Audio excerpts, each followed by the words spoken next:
Plato ngomong bedakan kenikmatan dan kebahagiaan. Hidup bahagia itu pasti nikmat, tapi nikmat tidak selalu bahagia. Pokoknya kalian nanti kejar sendiri ya contohnya. Nikmat itu nggak selalu bahagia. Kamu misalnya sedang sumpek, stres, urusan macem-macem. Pas lagi stres itu haus. Haus kan minum. Loh, minum itu tetap nikmat. Cuma ya kamu nggak bahagia wong lagi stres. Tapi kan minumnya tetap nikmat. Oke, jadi hidup bahagia itu hidup yang diiringi kenikmatan. Kalau kamu bahagia pasti nikmat. Kenikmatan kalau dalam definisinya Plato ada dua. Ada nikmat karena kebutuhanmu, keinginanmu terpenuhi. Itu nikmat.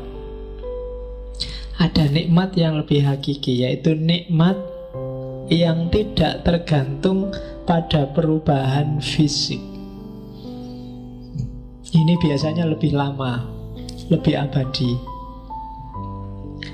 Jadi ketika kamu merasa nikmat karena minuman, ini kan nikmatnya tergantung pada adanya minuman.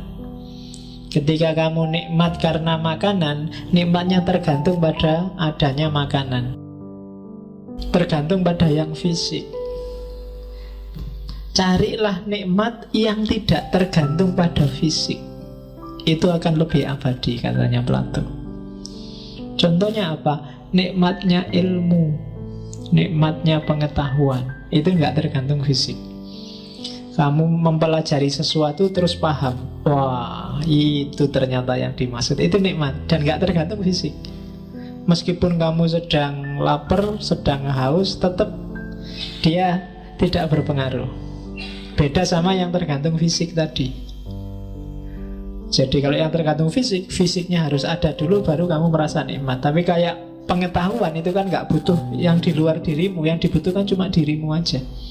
Yang dibutuhkan cuma jiwamu aja. Makan butuh makanan, minum butuh minuman. Tapi pengetahuan nggak butuh. Cuma asal kamu sehat akalmu, jiwamu beres, jalan. Nah, yang tidak butuh sesuatu di luar dirimu, ini lebih lama, lebih abadi nikmatnya.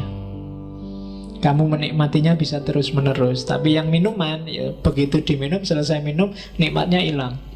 Seenak-enaknya makanan, minuman ada batasnya. Kalau nggak percaya, coba aja misalnya makanan yang menurutmu paling enak apa? Rokok misalnya, Pak. Tapi kan tetap ada batasnya. Kamu ngerokok terus ngerokok juga tidak enak. Mesti harus ngerokok terus nggak ngerokok, terus ngerokok lagi, kan gitu. Harus ada jedanya.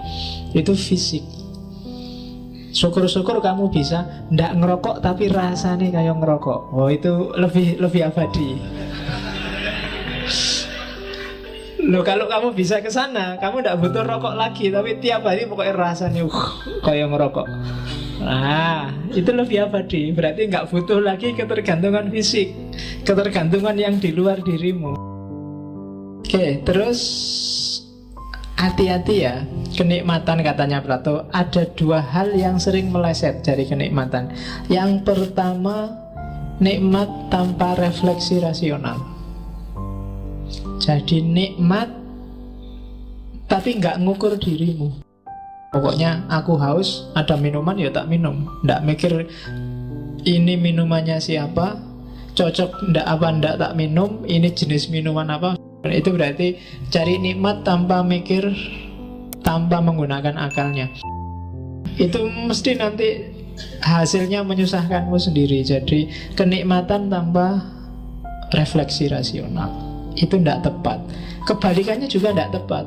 Refleksi rasional tanpa kenikmatan, mikir dong. Jadi refleksi aja tanpa kenikmatan, hidupmu jadi dingin kalau katanya Plato. Tidak, yo mikir, yo nikmat. Jangan kehilangan salah satunya. Oke, ya yang tiga bagian tadi, epitumia, tumos, logostikon, itu kan ada level kenikmatannya sendiri. Epitumia, ya kalau kita harta banyak, istrinya cantik, kemudian segala kebutuhannya terpenuhi, itu epitumia. Cuma harus tahu batasnya. Tumos juga begitu. Kita punya nama, dihargai orang, status kita di masyarakat bagus, itu tumos. Kalau logos, nah, kita pengetahuan yang kita butuhkan bisa kita dapatkan, itu puas. Pengen ngerti apa, ketemu. Pengen paham apa, ketemu. Belajar apa, paham. Itu puas, itu logos. Nah, katanya Plato, di antara 3 kenikmatan itu yang lebih stabil dan murni itu logos.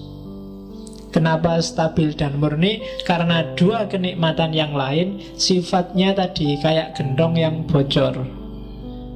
Dia pingin terus, meskipun sudah terpenuhi. Harta itu kan gak ada akhirnya. Kaya itu batasnya berapa sih? Gak ada.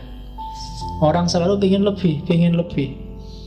Kalau agama nggak nyuruh maksimal 4, itu orang ya kalau bisa ya lebih terus, lebih terus. Kalau nggak takut sanksi sosial, mungkin rata-rata cowok lebih 1 istrinya. Atau kalau boleh juga cewek, kalau nggak ada aturan ya boleh lah suaminya lebih 1. Cuma kan ada aturan macam-macam jadi nggak boleh. Sebenarnya kalau dibebaskan saja nafsu, ya sakarepe dhewe, ya persis hewan itulah. Bebek itu kan habis main sama situ, terus sana ada lagi, coba lagi sana. Ini kan selalu begitu. Kalau manusia dibebaskan mesti begitu juga. Dan itulah nafsu. Makanya kamu jangan marah kalau agama kok ngatur-ngatur orang berhubungan seks, agama kok ngatur-ngatur orang makan. Kalau nggak diatur, orang cenderung nggak ngerti batas. Karena kuncinya kenikmatan di situ itu batas. Seenak-enaknya teh, kalau sak kombo itu kamu minum semua, jadi nggak enak. Harus ngerti batasnya.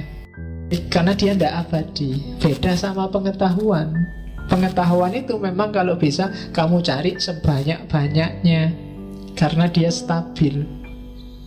Nggak kayak nafsu, nggak kayak makan, minum, seks.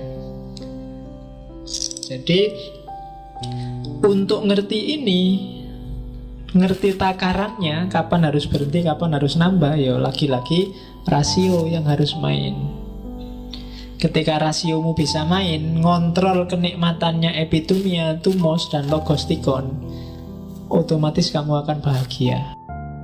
Jadi bahagia itu justru terletak ketika kalian tahu batas. Kapan harus berhenti, kapan harus jalan. Kalau kalian tidak ngerti, pokoknya harusnya kamu berhenti kok kamu jalan, harusnya kamu lari kok kamu duduk, ya biasanya nggak bahagia. Harusnya sudah kamu tembak, kamu diem aja. Ditembak orang lain, kamu marah-marah. Ayo salahmu dewe. Kenapa waktunya gerak kamu diam, waktunya diam kamu gerak? Akhirnya tidak bahagia. Maka akalmu harus cerdas, rasiomu harus jalan. Kan lebih enak ditembak aja dulu, urusan ditolak, urusan belakang, daripada nunggu ditembak temanmu.